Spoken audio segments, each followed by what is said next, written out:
Like Yeah. you've got a world-class fight team. People keep referring to whether it's Lloyd and Sean and Phil, it's been decades of champions. I feel a duty, along with others, to continue that and keep not just the quality of martial arts, but the zest, the excitement, the charisma. Anything you do normally is there, when I've worked with you before, isn't it? You're very good at building that kind of community as well. If you want to go quick, you've got to go with others as well. And if you want to go big, you can't just go alone. Yeah, Total Combat has obviously come about because we've seen that gap. The whole idea for me really is creating a professional pathway for tatami-based strikers so they can show the most honest and purest form of striking amongst their discipline and their own capability. We're creating it not for ourselves, we're creating it for the industry. On this episode of the Elite Podcast, I speak to Andy Cleeves, one of the UK's most successful coaches, fighter and entrepreneur.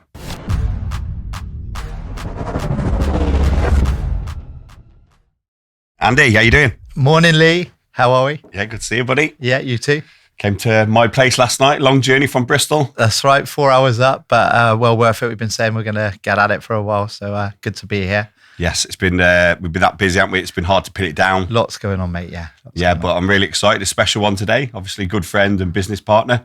So I thought it would be good to kind of get you here, as we've been threatening to do for so long. That's right. And really unravel things right from the start, because you've got such an interesting backstory as well. A lot of people, I suppose this generation now just knows a promoter. Yeah. From my generation, yours, you were known as a fighter.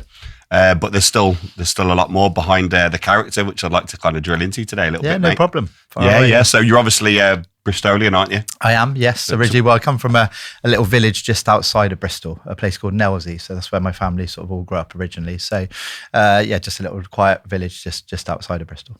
Brilliant, mate. So you went to school there? Did you stay there? Yeah, absolutely. So started in my family, quite a modest background, should we say. And I'd come from quite a interesting family. My mum's one of 12. Wow. Yeah, which is quite rare. And unfortunately, she was left by her mother, so she was an orphan for the majority of her life. And then when she was 16, she married early, and she had 3 children with not the best of gentlemen, should we say. And then she moved on from there and found a second husband, had another child, and unfortunately he died of cancer. And then she met my dad. So I've got 6 brothers and sisters, all half. So I come from quite a big and quite different family.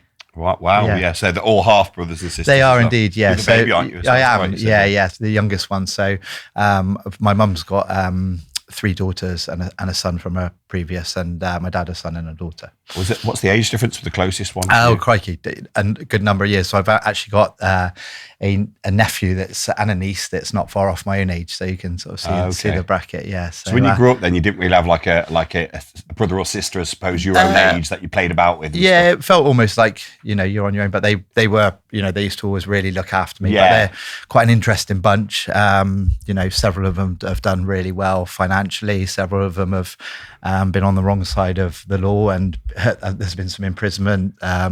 Several of them have had some difficulties with alcohol. So quite an interesting bunch. We're all still talk and friends and close. Yeah. But we're all quite different as well. So which is quite interesting because we've had similar upbringings, but quite diverse, should we say? I'd say. Yeah. Absolutely. So when did you start delving into the kind of the martial arts? That was an interesting one, really. So sort of going back on to sort of my siblings. One of my brother was there's a little bit of trouble going on in our local village that my mum and dad kind of wanted to move away from, really. So we moved to Taunton, which is a little bit further in towards Devon. So kind of Nelsey would be classed as North Somerset on the outsides of Bristol, and then I go a bit further down towards Devon, so probably 5 or 6 motorway junctions away.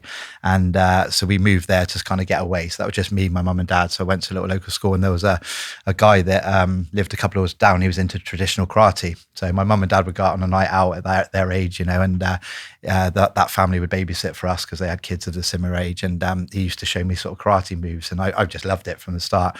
But my mum was really reluctant because my brother had been on the wrong side of the law, and as I said, spent some time in prison through fighting and doing unnecessary things. She thought martial arts was all about aggression, like the preconception is for most people. And so she was a bit reluctant, but they kind of we found a local club, and it was a guy called Clive Parkinson, which some people would know as one of the traditional Laogar kind of legends at that time. Really, he was the middleweight, Neville Ray was the heavyweight in that era when Laogar was, massive. So it kind of all went on from there. So I started once a week on a Monday night, and Clive was a character. He used to turn up now and again. It's just. But I kind of from there, I spent a couple of years. And we went to, so I started when I was 8.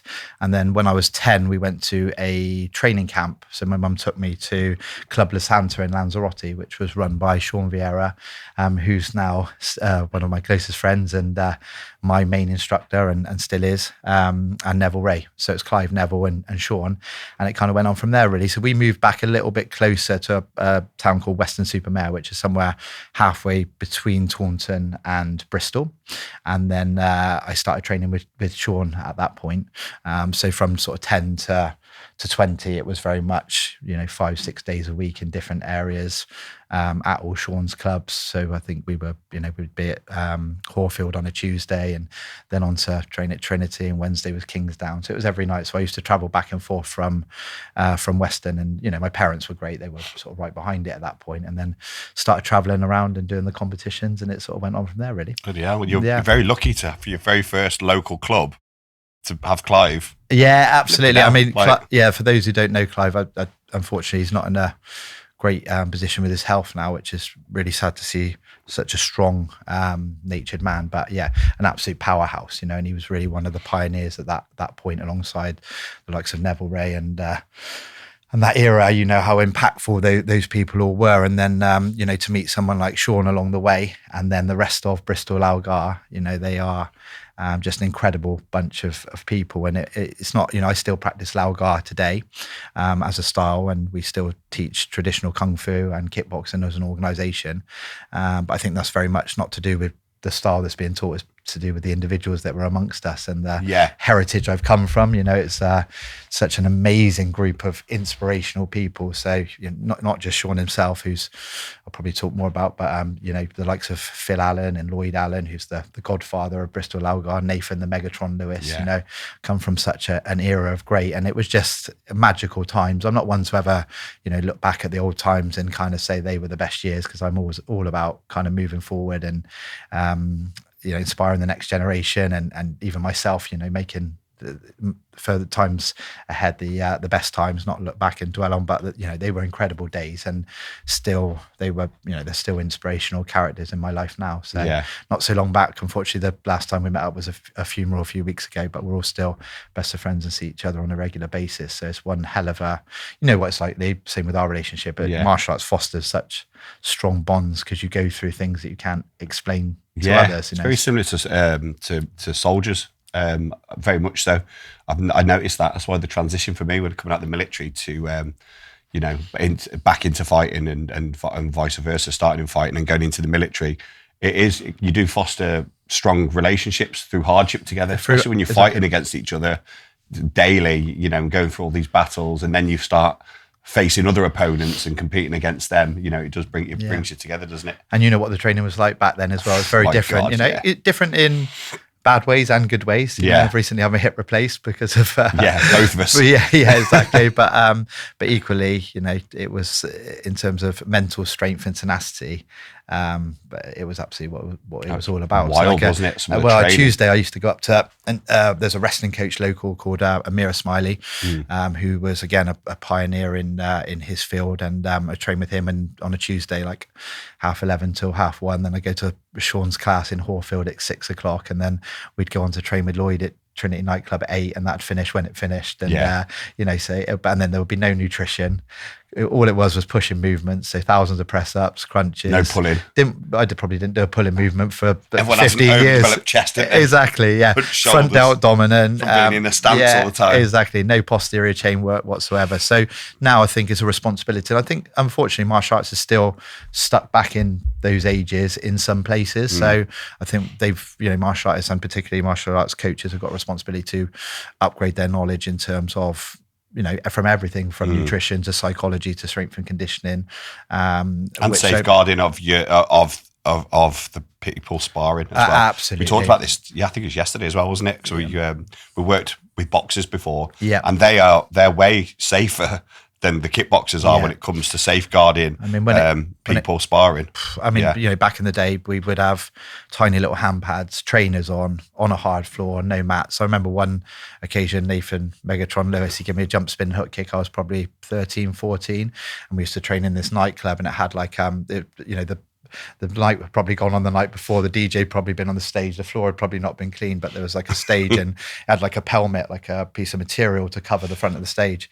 And he's given me the kick and my legs have gone. I've gone down through the stage, hit my head on the stage, and I was knocked out under. And they were sort of like, pull me out and you pussy. wake me up and stand you up and go again. Yeah. And it was kind of, and your mum would be on the side watching, which was like crazy. So things have moved on, times have changed, but equally, there's a risk, there's lots of things that have gone on recently that they've been extremely problematic, but also, the amount of strength and tenacity and determination and all of the good skills that martial arts does create could be, you could say, may outweigh some of the risks involved, but there obviously needs to be much more safe and sensible practices these days. So I think what we're sort of stepping away from, same with the conditioning, same with the sparring, it's just trying to get a hybrid of the two, but not lose those traditional roots, because for me it can get a little bit soft in a lot of areas of life now, which is to the detriment as well. So do you think you can do both then? Do you think you can breed absolutely outstanding fighters just as hard and keep the...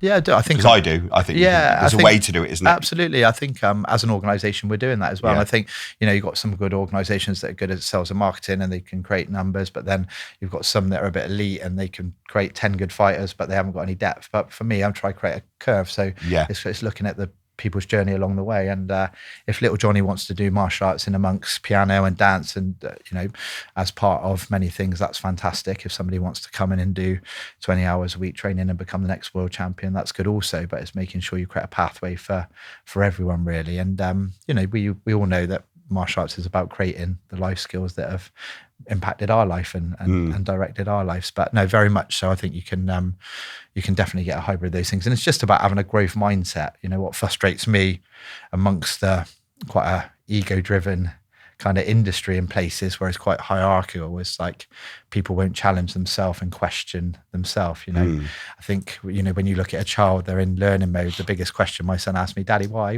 do we do this? Why? So if you keep asking that and changing, and that's one thing that I really he's asking, why are you doing that? The likes of Sean Vieira, you look at him, how he's evolved over time and how he's still relevant, and that's why he's still a coach and friend and such a great individual. So there's plenty of people out there that still got that growth mindset. So. Because he's old school, but he's also right at the very front of the modern day and age, isn't he? Absolutely. With regards to coaching and everything, he's still very active and current all around the world. Well, as much as anyone. Absolutely, and ever evolving and always learning, looking to adapt, take things, open-minded, and can take feedback as well, which is like which a lot of people. No one likes feedback, do they? Feedback to some people is just I'm not good enough. And you're doing something wrong, when really it's not. It's the potential for growth. That's the way I look at it. Absolutely. Do you know what I mean? Push how you feel aside. Can I be better? Let's do it. I feel the opposite, but I think that's kind of going down to say as a promoter, rather than having the mindset of like, are you coming to support me? It's more or less, no, what offering am I creating for you to come? We're there to serve, aren't we? That's the point of the things that we're doing in the entities. We're either solving problems or creating services that people can't refuse to be part of. So you need feedback.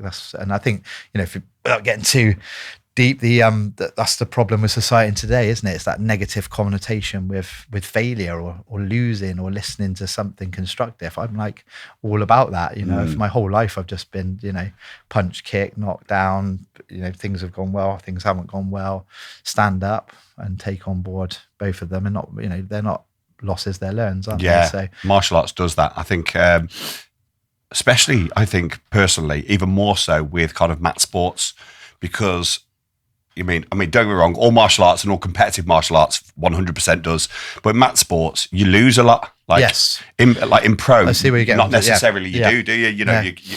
especially if you're going pro, you're on the right journey. No one wants to have I think pro journeys are sugar coated and fabricated a little bit to enable you to get to a challenge, to get to a certain point before your challenges. Well, we're, I think when an amateur level. Yeah, when we started, it was, I remember going up to up this way. Well, I remember fighting Simon Lewis in Liverpool actually, but it would be like under and over 5 foot. Yeah. And you would literally like line up in the room and they go, cut.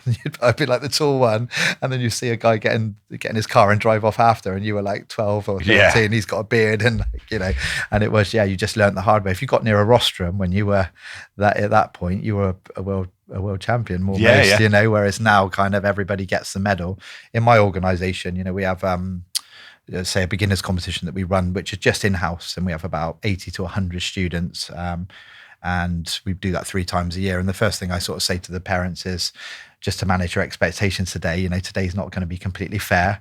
Your son might fight someone who's a bit taller. Your daughter might fight someone who's a bit more experienced. Life is not designed to be fair. It never was, never will be. Yeah. And that's what it's all about, isn't it? That's very good management of expectations. So that's exactly where they get, that's what the prize is. That's the reward though, isn't it? It's the facing the adversity and just taking the result no matter what it is, and then reapproaching it and doing it again. Because the old school way of getting good was you just got the shit kicked out of you in sparring consistently, losing tournaments consistently, but just keep showing up. And then eventually, you start holding your own with a good fighter. That's good. Like that's a breakthrough at that point, isn't it? Or you got a point on a good fighter when you were just getting zipped before, and then eventually, you scalp someone and you win. That's right. And then you get a medal, and then you just start working your way through, don't you? Until eventually, and it can be a little bit more sort of sugar coated these days, and there can be softer stepping stones to that. But ultimately, that is still the lesson, isn't it? Kind of that's not for everybody, and people learn at different paces and all of those things. So with all those assumptions in mind, it's still about sometimes things are going to get tricky and seeing things through. Kind of there are going to be, what happens if there's a severe illness in a family? What happens if you're come onto some tough financial position in your life? You've got to head down and just keep marching on sometimes, haven't you? And just and look at, is the glass half full or empty ultimately? I mean, happiness is you versus your own expectations, isn't it? So it is, and also happiness comes from progress, really. So if you just keep, progress is definitely a form of happiness for me. I find if I don't feel like I'm advancing on something, then I don't feel like I'm progressing. I don't feel happy. As long as I feel like I'm moving forwards, even if I haven't got the goal, sometimes getting the goal is a real anticlimax anyway, isn't it? Absolutely. But it's the moving forwards that is the prize. That's what keeps me mentally kind of stable for me anyway. Yeah, it's that journey, isn't it? Yeah. We've got saying that comes out in our organisation all the time. If you're standing still, you're going backwards. But equally, if you keep looking forward too much, the future can be full of anxiety a little bit, and if you keep staring back too much as well, you can maybe look and think there's a lot of regret there. So I try and sort of wake up every day now and try and be the best I can be in the present, kind of whether we're having this conversation or whatever you're doing, if you can turn up and be present and work hard, then you'll keep moving forward. Definitely. So. Well, they say depression's looking back and anxiety is looking forwards, isn't it, too much? And you've got to have goals. You've got to have goals, and you've got to progress forward to them, but you need to be present. What I like to do is have a goal and then kind of look at what I can do now to get me closer to it, and then disassociate from the goal and focus solely on that thing then. So you're in the right direction, but there's more quality to what you're doing. Absolutely. So if you're just totally goal orientated, it's quite stressful, I realised when I was younger, because you're never there, you never get there. Well, they're just dreams, aren't they, really? Goals are just dreams of that action. So and it moves as well. It moves as you move forward. That goal's moving, and it never feels like you want it to. Because once you get that first one, you want the next one. Once you won a British title, you want a European, don't you? Then you want a world, and then you want 2 worlds. Already. Yeah, exactly. Yeah, where does that stop? And it doesn't, does it? No. No. But as long as you recognise that and you can enjoy it for what it is, and every now and again, take a step back and go, oh, well done. And then, but then no one cares, work hard enough. That's what we say a lot, isn't it? Sometimes it's natural, isn't it, to have emotion gets in and, Lee, God, I often just say back, no one cares, Lee, let's get cracking. No one cares, work harder. We're quite insignificant, really, aren't we? That's it. So you've referred to your organisation a few times. So that's, for anyone that's listening, that's Epic Martial Arts, isn't it? So, amongst many other things. And we'll go on to all the other vast businesses that you've got, which are very interlocked, but gives you like a monopoly within the industry. We talk about this, very often. So yeah, do you want to talk a little bit about Epic Martial Arts? Yeah, of course. Yeah, so Epic's only, I've been sort of teaching martial arts and fitness from an early age. So once I was training with Sean, and I started some classes with him. And when you look at Bristol Algar, kind of every right and wrong, and kind of we've taught all their kids, like everybody's sort of been through us in one shape or form. So whether that's Lloyd Allen, Sharon Gill's club, Sean's, Phil's, or my organisation, which is Epic. But I was teaching with Sean from sort of 16 to 17, running classes. Like Maya Jama has been in our classes. But 10 years ago, I started Epic, yes. Yeah. And with Epic, I've got a number of great students that have been with me since the start, and taught them from a younger age. Great team as well. Yeah. Such depth with your team. So fortunate. And with your fighters. Yeah. Like you've got a world-class fight team from not a national team even, it's just like a local Bristolian team, isn't it? Or Porter's. Yeah, I mean, Bristol, as well, all credit to people I keep referring to, whether it's Lloyd and Sean and Phil, it's been decades of champions. So back in 2003, the Irish Open, I won minus 79 kilos, Sean won minus 74, Sharon won minus 55. So wow. 3 individuals from one small city. Within the hardest tournament to win in the world at that time. Yeah, absolutely. Yeah. So we've always, and that, it's I feel a duty along with others to continue that, kind of, and keep not just the quality of martial arts, but the zest, the excitement, the charisma, because it's being lost now, isn't it? You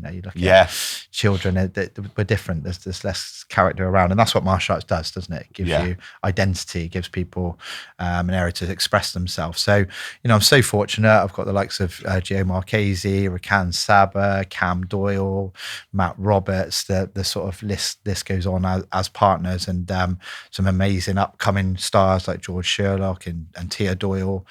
So we've got around just short of 1,300 members. We've got 2 full-time centres in the Bristol and North Somerset area, and then we've got 6 satellite locations soon to be opening on our 7th. And I'm just really lucky to have such a great team. But I think within leadership, I try and put them first, and a leader eats last, they often say. Try and provide them with adequate opportunity that would enable them not to even consider wanting to go elsewhere, because they can grow beyond me, essentially, with the structures that we've set up. And but they're all hardworking, they're all honest, they're all very, very loyal, and we sit down and we carve out our vision together, and we try and always keep running forwards towards it. But don't get me wrong, it's been challenging times now. It's tough out there, the business rates and rents going up, and it's never been so difficult, I'd say. But that's kind of the rules before you start engaging, so you can't moan along the way, can you? But, no, that's it.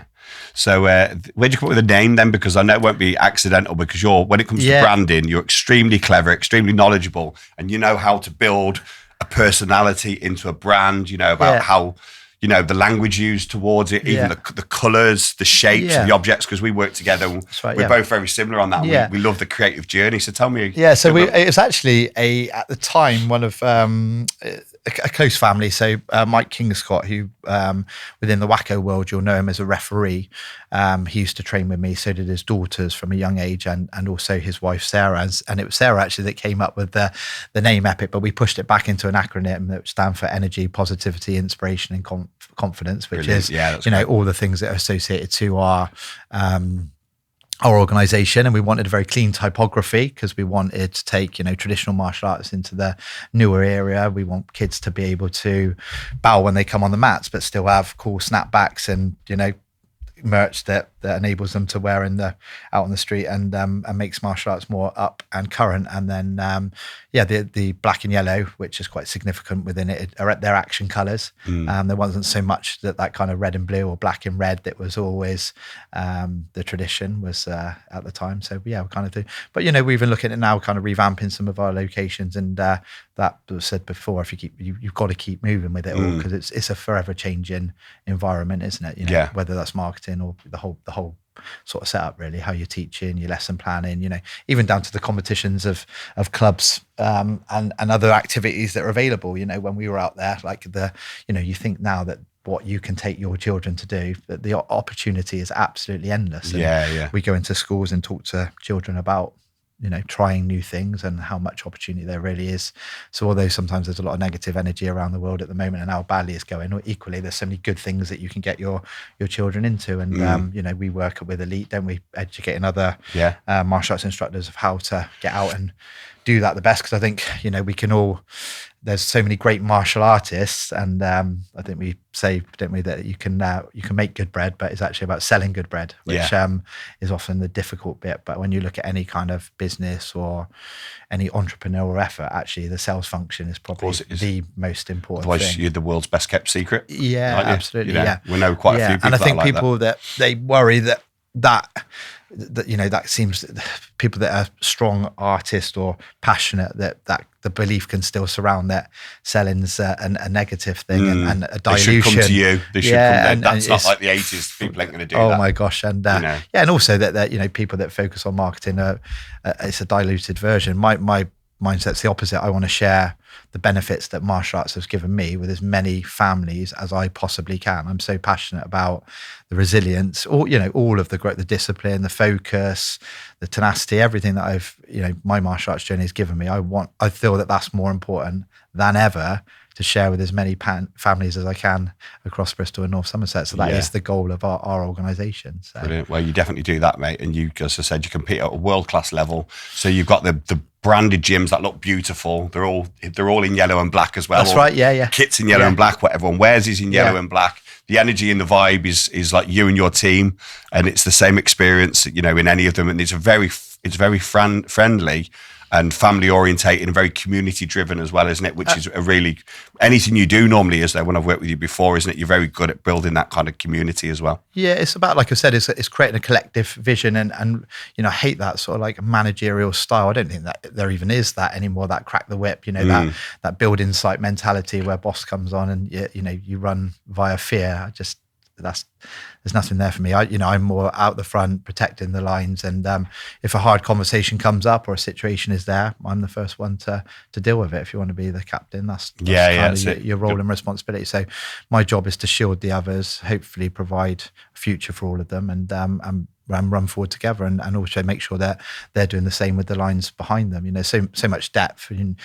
I probably feel guilty not to mention every name and miss anyone out today, because I'm so grateful really for everybody I've got around me, and it is a big collective effort. You can I think if you want to go quick, you've got to go with others as well, and if you want to go big, you can't just go alone. It's kind of that's right. And people say that it can't work, but your likes of Gio, Rakan, all the others I mentioned, we're all Cam, for example, I've taught since he was 4 years of age, and now he's a friend and a business partner. Me and Sean are great close friends. Phil Allen, so it does work. And me and Gio and Rakan, best man at my wedding.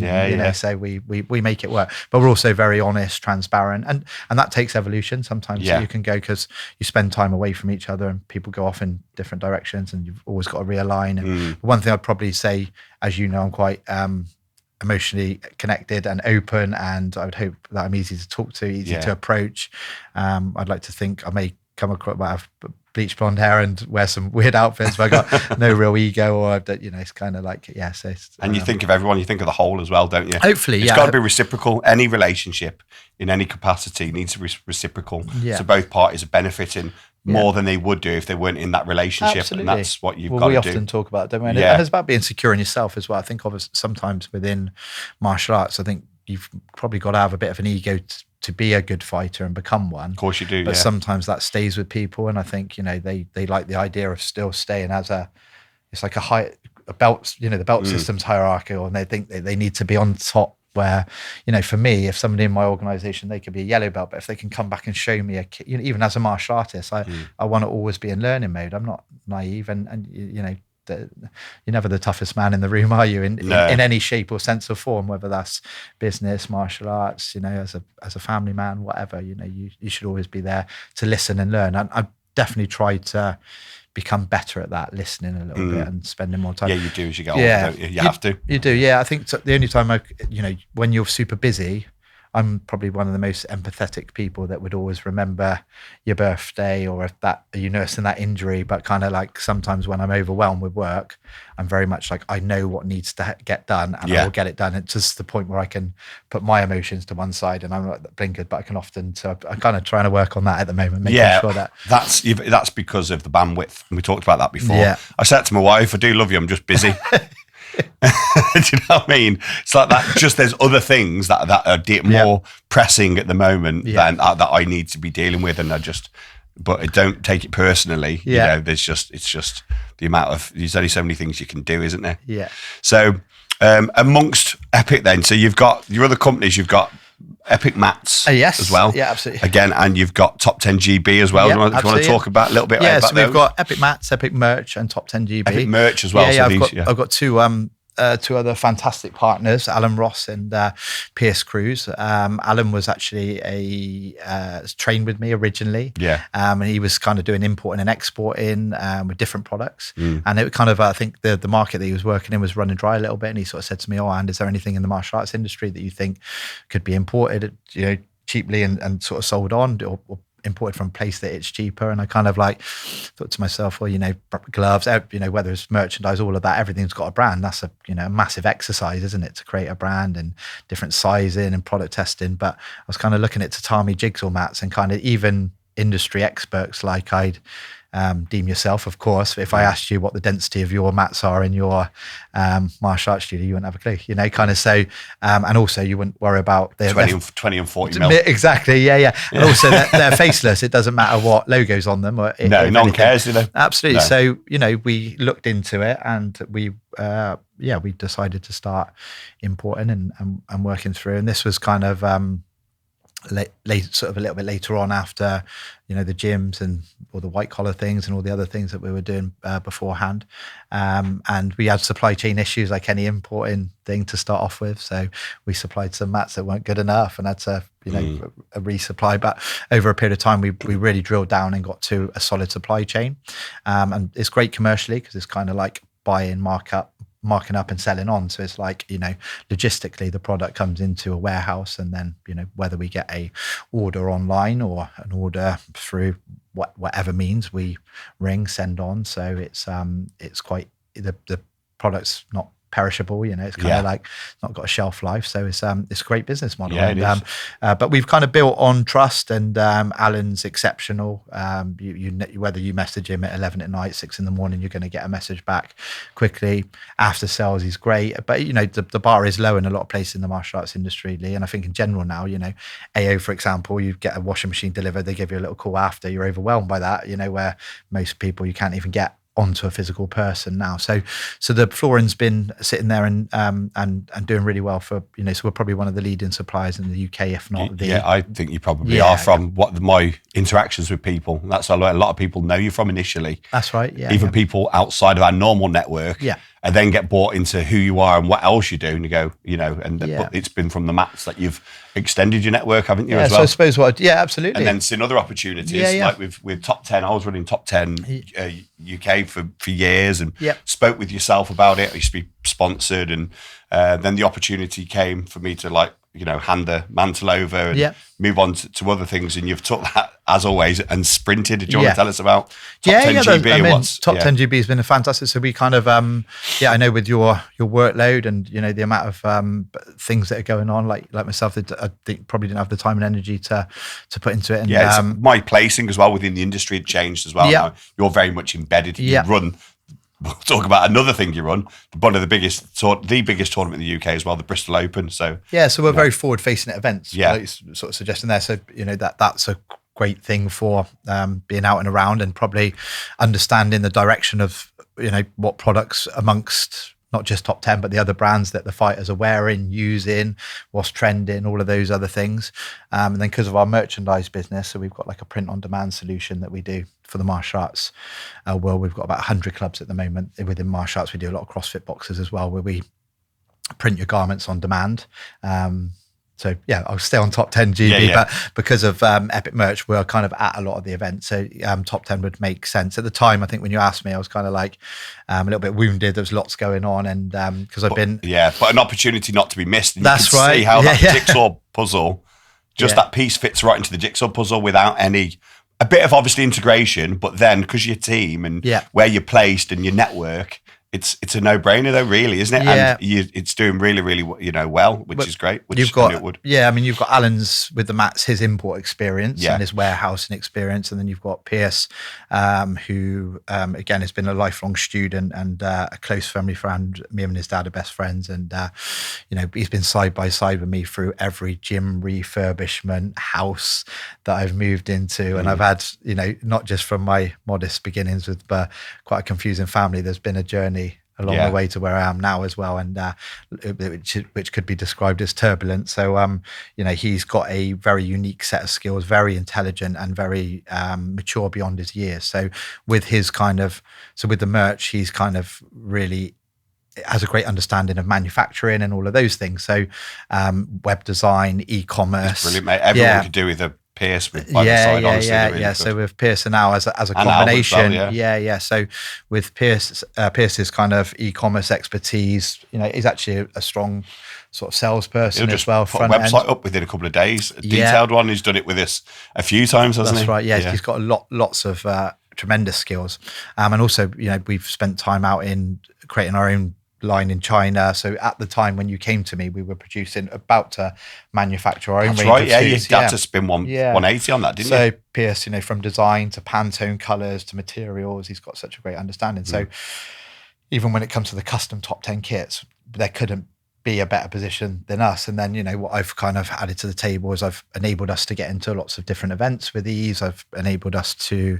create a team of athletes that can really endorse the brand the way they would like to. So, do you want to name some of the athletes? Yeah, absolutely. I mean, we've got some tremendous young up and coming killers, but the job was not to create a team, a points fighting team. No, because that's been done before, hasn't it? And the dynamics don't work that well with top level fighters. No. It's finding individuals that embody the brand really about, and kind of we've spent time dialing. So you've got, top 10, which is from Germany and worldwide, but we wanted to really create some identity with top 10 GB. So it's all about being the best of British and, British heritage culture, being gritty and raw. So we want young, exciting, charismatic, humble, but dangerous individuals to represent the brand. Like an English gentleman. Absolutely, yeah. So from gentleman and a savage. Yeah, absolutely, yes. So whether we've got from your Rory Harrisons from Energize to the Brooks Brothers and Tennessee, it sits there in Wales, all kind and particular and educated, and then absolutely comes out like everyone. A terror. So we've got a tremendous pool of athletes that are building all the time as well, which is great. Brilliant, mate. And then I suppose that takes us perfectly on to Total Combat then as well, which is a thing that we're doing together, a new project that we've been working on. And we've had some exciting progressions with that. That's been a bit of a journey. Do you want to tell us a little bit about that? Well, I've always been in the events, haven't I? So I run an event called Tear Up, originally an MMA show in Bristol, and then we went on to run a white collar boxing promotion, which was interesting journey, should we say the least. So it's kind of most people will be familiar of Ultra as probably the household white collar boxing, which is still nationwide. They're still going, are they? Yeah, but we were a first mover. We were ahead of them, and I think they would agree that we were well ahead of them in many ways. So, I kind of thought, how could I package my 20-year journey into 10 weeks? And it was much more of an emotional focus, that the boxing was just the driver to create change, So you have a fight at the end of this amazing 10-week journey. And during that 10-week journey, we created a script almost where there's innovation sessions, which would be almost like fear experiences that would help shift your mindset. And then you had split night and so we wrote a syllabus. So we kind of started it literally in the gym in Bristol, and it was kind of my gym versus another gym, and kind of 20 guys from here, 20 guys from there, and it kind of escalated very quickly. So within kind of 3 or 4 seasons, we were selling out near close to 3,000 spectators, which is unbelievable for anyone who's ever run a show. Absolutely, yeah. And commercially, it's like running a concert, but the band paid you, so the athletes paid you to train and then go through. So, but it was interesting. There was 3 of us involved, and we decided to go a bit aggressively and move all around the country. So the idea for me was to grow it and take it into different cities. So I picked it up and dropped it down. I found the trainers and the venues, and yourself you were involved in that at that time. And then one of the others was going to take a bit of a step back, and one of the others was going to run the central function.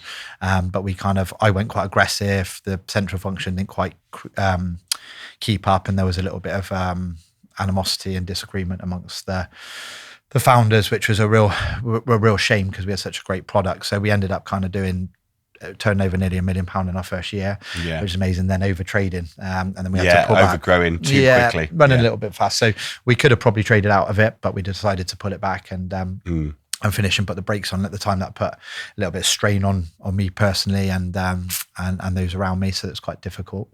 But then we've moved on from there, and then since then we've events like the GB Grand Slams, but the sports martial arts, and then the Bristol Open, but then and you got Skill Striker as well. Yeah, Skill Striker as well. Yeah, so Skill Striker is a tatami based platform that we run, which is trying to bring out stylistically the excitement of taekwondo and kickboxing as a merge.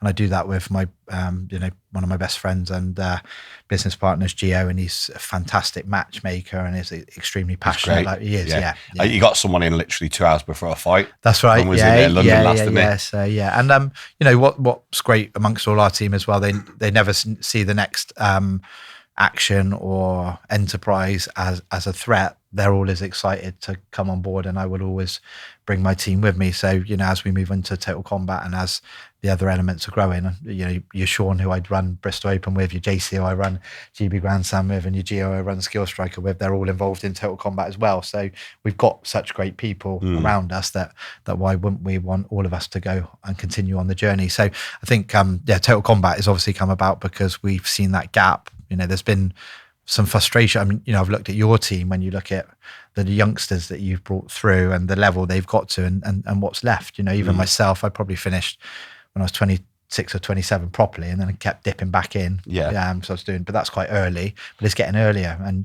I think when we grew up, you wouldn't, Sean would never let me go to an international competition until I was 13 or 14, where now you've got to let them go at 7 because otherwise they're not going to progress at the rate all the other countries are. So they can get to a place where they're out. Then do you think? Yeah, really? So, think they've done it by the time they hit their late teens. What I mean is we get to a late where we've got 18 or 16, 17, 18-year-old athletes that are absolutely incredible strikers because they've been training from such a young age. But what do they do to get any remuneration or any profiling or become a household name like they can do in other combat sports? So suddenly then you've got Shannon Ryan disappearing to boxing. You've got, Michael's the prime example. Michael's had to spend 10 years learning other crafts, grappling and wrestling. And, don't go wrong, he's a freak martial artist, isn't he? With a fight IQ that is incredible. He's, one of the greats, but the list goes on, doesn't it? So the whole idea for me really is creating a professional pathway for tatami based strikers and a rule set that allows them to not need to change and adapt too much, that they can show the most honest and purest form of striking amongst their discipline and represent their discipline and their own capabilities. So that's kind of, I think, how Total Combat's emerged, doesn't it? Really? Yeah, definitely. Yeah, get excited. You're talking about it. Yeah, absolutely. There's just a lag, isn't there? Once you become a top level amateur fighter, and you pay £1,000, £1,500 every weekend now, isn't it? The problem is with that, it's getting less accessible. It really is becoming so. It really is. It's outpricing. People at the market. It really is. Yeah, I mean, when you look at it, for me as an organisation, we'd very easily go away once a month, and you had your £50 Ryanair flights, didn't you? That you could get anywhere. They're gone now. Even down to attracting people to come to the Bristol Open. It's 2 days. and it runs in Bath. And in Bath now, the hotels are not £50 a night; they're 150. So by the time parents travel down, petrol is not £20 anymore; it's £100. And then they're going to eat out. Yeah, so you're talking, it could be in the thousands for a family to come to a national competition, let alone an international. And with the sanction fees, I understand it from every side of it. So people are like, Bristol Open, I've had to put up a fiver again this year. The early bird fees are £40, and people think, oh, £40, 2,000 people. But I know, people count how much money they think you've got. They don't realise that an event like that, you're lucky if you're breaking even, which you paid everybody else. You're getting paid fucking last. We haven't at times. So myself and Sean, we run that not for, there's a lot better things to be doing. For your time that you could make money out of. Than running martial arts competitions. So my partner's amongst the Grand Slam and amongst the Bristol Open. We haven't taken a pound from those events. We do them as passion projects for the sport. Yeah. So, think like we circle in Bristol Airport, you have to drive around to pick up, let's say, the referees.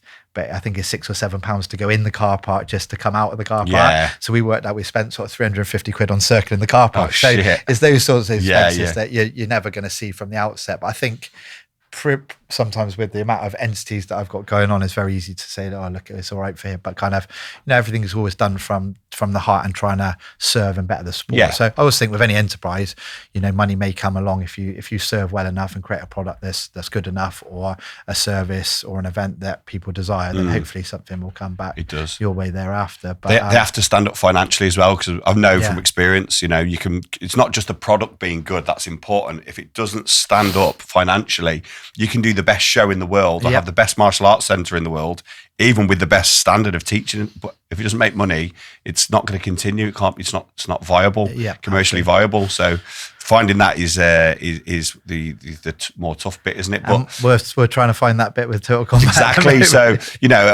we don't get paid anything from it yet. All we've done is put time, effort, and money into it. But this is something we're creating, which is bigger than us, isn't it? That we know is going to be.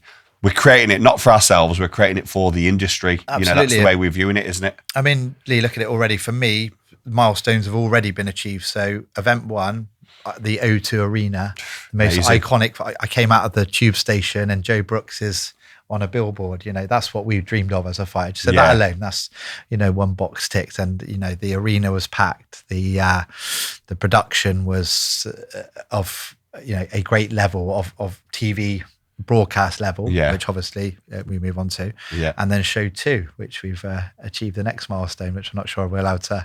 I think we can say it now. I think by the time this will come out, we should have signed everything up. So so we've ITVX. How great is that? So we've got a deal with ITVX and ITV4. Yes, absolutely. Yeah. So it's going to be live on ITVX, highlights package on ITV4, and then we've got also a Canadian and US broadcaster that are going to be featuring as well, which is amazing. So we've done one of our, one of the parts of our vision, which is getting our guys or creating a pathway where our guys can be on live broadcast on a mainstream broadcasting platform, which is absolutely amazing. So. Definitely. I think a few of the things helped with that, didn't it? I think being at the O2. Yes. I think the obviously the team of people we've got that are helping and the people that we've got that are embedded within, the TV side of stuff like Ben, Achilles, who without him we wouldn't be able to have leapfrogged and done what we've done without no him. chance But also, at all.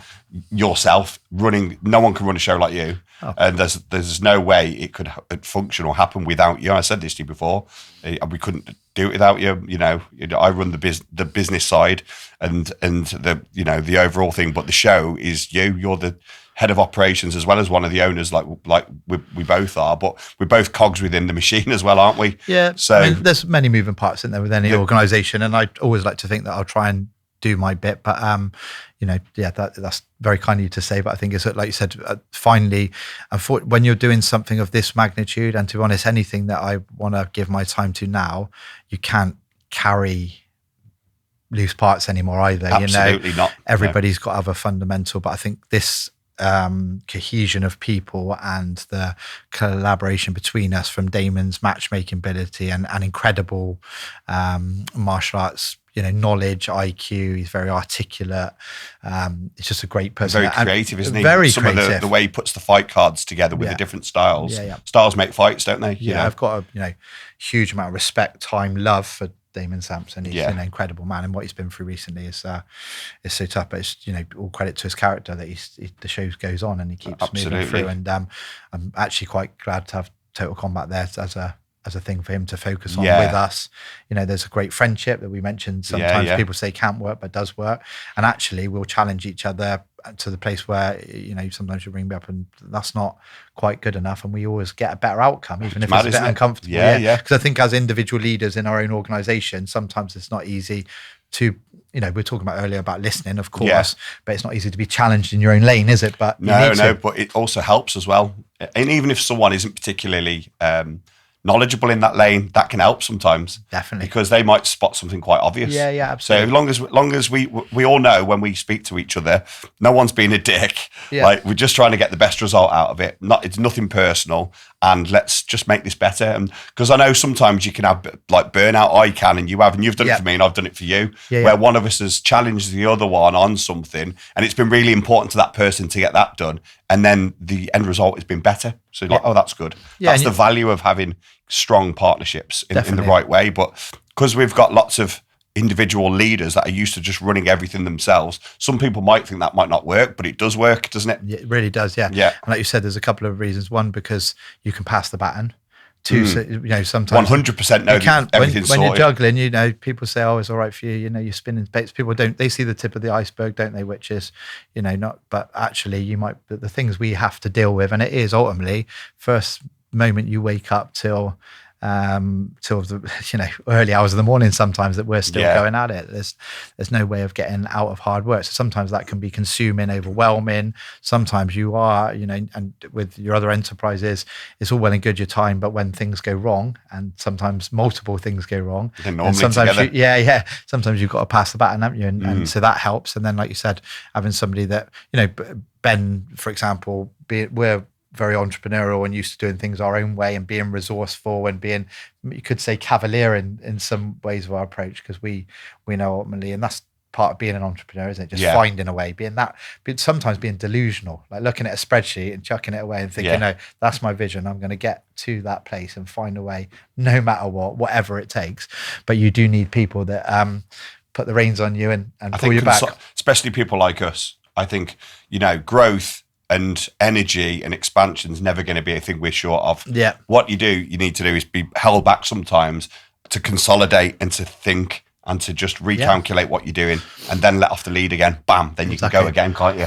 And that helps you stay safe, just reconsolidating, rethinking, replanning, and then going again. And it's got to, create the procedures along the way whilst you're sprinting, which is difficult. And so much work to do. And it's making sure as well, because when the pace that you can run at, often that can give you a unrealistic. That's kind of what happened a bit with Zero to Hero. We were selling out 3,000 because we were particularly good at it and passionate. But sometimes if you're going to bring operatives in behind you or people doing similar jobs, you've got to accept the same with your martial arts organization. Many coaches say the same thing. They can't do it like me, but you've got to understand that 70% of you multiplied is much better than 100% of you all of the times, isn't it? So so it's understanding that so whilst we run at that pace, that not everybody can work, and it's kind of making sure that there's a realistic structure moving forward. But this fight game and doing something of this magnitude and creating a international fight league is one hell of a tricky business, isn't it? Which we're learning. But I think for the first time in our life, I've always been able to put an event together, like you mentioned very kindly. But we've got a really unique bunch of people amongst the people that are consulting with us, amongst the people that are supporting us with venues, that really give us the all the parts in the wheel that should be ready for success. So we've just got to keep pushing. And we're all being challenged as well, aren't we? We're all out of our comfort zone at the minute as well. We've done stuff, and we've done big projects before, but this is about as big as it can get now. So, but we're ready to step up, we're ready to learn, we're ready to grow, and that's what it's all about. We've been very lucky to work with Adam Kovac, Yeah, as well. absolutely. Yeah, do you want to talk a little bit about Adam as well, Yeah. and what he's been doing? Yeah, with fantastic guy. I mean, Adam was the founder. Is a guy from Hungary, a high-level karate player originally. Still a very enthusiastic martial artist, as I get to know and understand more and see more. So still practicing jiu-jitsu, and he actually started karate combat, and he's kind of seen that through. And since then, he's on and he's helping fighters understand the necessity to sell and position themselves and manage them. He's helping develop other fight leagues. So he's been involved with Dirty Boxing with Mike Perry recently.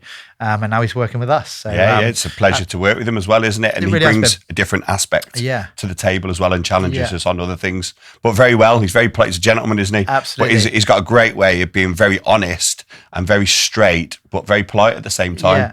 And I like that. And he can step it up as well. He did the other day. Our last meeting, he challenged us quite considerably, didn't he, on the last one? But I don't, the the good thing is I don't think any of us, although he did, and we did feel it, but we're not bothered by it because we all It's know what we wanted. Is exactly what we want. Yeah. And I think that's kind of amongst, I look at some organizations and I just think, not within the martial art, just generally, and I think, God, how are you profitable? How are you snail paced and resilient, and the amount of politics that goes involved in different federations just because people are so blinkered and single-minded. Or I want people to identify my shortcomings because that's an opportunity to grow and and identify your strengths and move forward together. So but there's always, is it really a challenge? I think we get to the point where we've been in so many different pressure situations that I just actually enjoy dancing in the rain at some point. I love it. It's the best part, isn't it? You cause unnecessary drama sometimes just to put that pressure on yourself so you can really dig in and work that's hard. Another conversation. Could be a bit dangerous, couldn't it? Just self-sabotaging before a big event and then still pull it off. Yeah, we're always going to pull it through, aren't we? So, absolutely. But no, so Total Combat is a very exciting prospect. It's obviously taking a huge amount of time from all of us at the moment, and there's a big hill to run up, isn't there? Really, so certainly. And it's also that I think we're very aware in a lot of areas of what we could do, but we've only got a certain amount of budget. So do we spend that on production? Do we spend that on the fight? The goal is to reward the fighters, so suitably that they can have a full-time career in this. At the moment, there's not a chance of offering that level of remuneration. No, it's all going into the production, Absolutely. isn't it? So we're rewarding them. This is the way I looked at it. We're rewarding them by the product, by the level of exposure they can get, and the fact they're going to be on TV as well. And that is more important at this stage. Once we get the eyes on us and more money comes in, then that's the priority. We've always said, haven't we, is to look after the fighters and make sure they're the nucleus. Same with we've always looked at that. That is what this is for. This is creating a thing that we didn't have. They don't have to go to the Olympics. They don't have to go to a boxing ring. They don't have to step into a cage. They can show their art in its purest form in a set of rules that doesn't favor one another and not get nullified by other more basic techniques, and they can go out there and go through. So like you said, we've got them on a billboard in the most iconic venue in the country. Now we've got them live on ITV, and if this goes well, and it's without people, people would never understand. They look around thinking, it's £100 a ticket. Bums on seats is never going to get us near break even with the level of, we're not going to go into, even if you fill the place deep out. dive into the financials, but we've had to spend a hell of amount of money, a significant amount of money on a production team to even be considered to be part of a broadcast. There's a bit of chicken and egg. If you don't get the right production team, which cost us an absolute fortune, you're never going to get a broadcaster even turn their nose at you. And then you can't get any level of sponsorship without broadcast. So you can't pay for the production team without sponsorship. So we've been very fortunate to get a significant amount of investment from largely backed by military-based people on a view that we can kind of keep this going to that point. So now we've got this broadcaster, hopefully the doors for sponsorship open and improve. But again, firsthand, because that's your area, is one challenging thing. But I know with your mindset, if anybody can do it, you're going to do what you usually do and get resourceful in an area that you're not familiar with, an area that you've never even looked at, but you'll make it happen. And that's I hope so, mate. That's what, and that's the quote that we've got on our office wall, that some people want the famous Michael Jordan, some people wish, some people want, but others make it happen. So there's always a way, isn't there? So if anyone's going to do it, we're going to do it. But is that just that genuine, I feel so proud already of kind of And I think even like with the fighters sort of saying that, yeah, we might not be giving them the remuneration they deserve at the moment, we're still very much focused on the experience. And, just a call each and every week leading up to the event, just a nice show round. I took some of their mums and dads out into the back of and just those subtleties, because that is a genuine level of care. That's what I would have wanted. Yeah. Make them feel like stars that they are, because they are. They are. And if if my dad got invited into the back room and the area and walking, that's what I would have loved to see from others. And I just think that's lacking in a lot of other federations, and particularly from the lane we come from. It's kind of like me and I, rather than what you can do for the sport and the athlete. Not just the athlete, but the officials. They often, in my opinion, so when I run things like the Bristol Open, catering for them, transporting them, making sure they're looked after, giving them feedback, all those things are primary to me, which often I think they just get seen that they're just part of the resource, but they're not. They get shouted at and blamed at, but what? And there's so many people, I think, within our industry that are all they're the first to point the blame, but they're not then the first to look for the solution. Whereas if I see a problem, I'm thinking, what can I do to help and support this? Not just keep and try. I think one thing I'm kind of lucky with, I've got got a reasonable sized club. I've been a fighter myself. I've now got fighters that are fighting from full contact to all the tatami-based disciplines.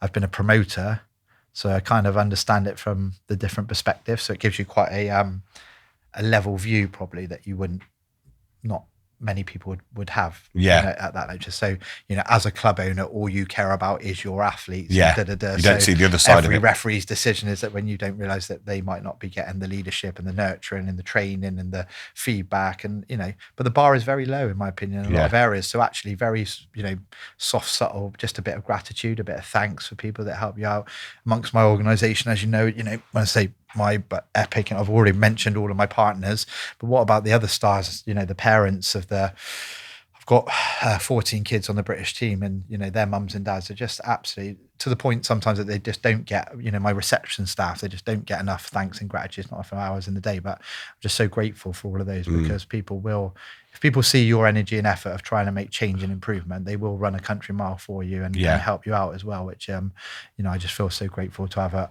huge group of people around me like that. And we prove that with events. We can say, right, we need 20 of us up to London to help us with this, that, and the other. And no one's going, well, what am I getting paid? This, that. No, come on, they're there and they're doing it. One of our lads, he worked 20, I'm not sure if I'd say 24 hours straight in the end to get us going. But that's a great part of what we can bring to the table with it as well. So it's just, I think, but that is the whole thing of Total Combat. When stars collide, the oval decides. But it's about seeing that amazing taekwondo person, or whether it's Jordan Thomas has come in from the karate to represent the karate, showing them in their entirety, isn't it? Kind of almost feels like that old blood sport that we grew up on, the original UFC. And, that's something that hopefully another change and improvement that we're making from TKO1 to TKO2, we're going to get them out in their native uniforms, aren't we, this time? So it's really identifiable kind of what style they're representing. So it's interesting, actually, because kind of I think the kickboxers seem to gain the edge in the last one, but I think that might have been the nature and the level of the particular. There's not many of them in this next one, though, is there? Because of the Wacko Worlds. But we've also got a huge amount of. Karate is stepping up now, aren't they? Yeah. Well, I can't wait to see Jordan go. I'm looking forward to watching him. And then former UFC Dean Barry's getting back into the mix as well, which will be interesting. And then you've got kickboxing. You've got Richard Lunt. He's going to be. That's right. Coming down from Liverpool. A solid Scouser. He's up for a scrap as well, isn't he? He's you can see I was watching him on the pads actually up on the media day, which they've been great. And it's really good to get to know the fighters individually during these media days. And he's dangerous. Watching him throw his kicks and punches, and on the pads he's ready for war. So it's really interesting. I was interviewing two of the females that we've got. So you've got Katie Stone and Asia, and some of the, you see two killers on the front end, but actually some of the stories that you hear about Asia having tattoos, about cartoons, because really she's a bit of a geek. And then Katie staying out how she bakes in her spare time is quite interesting to really get to know the athletes, you know, a bit more deeper this time. So Yeah, definitely say so. Yeah, it's been good fun and a good journey. And listen, mate, unfortunately we're out of time now. Oh, that's just flown. It really has. Yeah. But listen, thank you so much for coming up to Liverpool and for speaking today. It's been great to have you here finally. Cheers, buddy. Oh, it's my pleasure, Lee. Thank you. Cheers.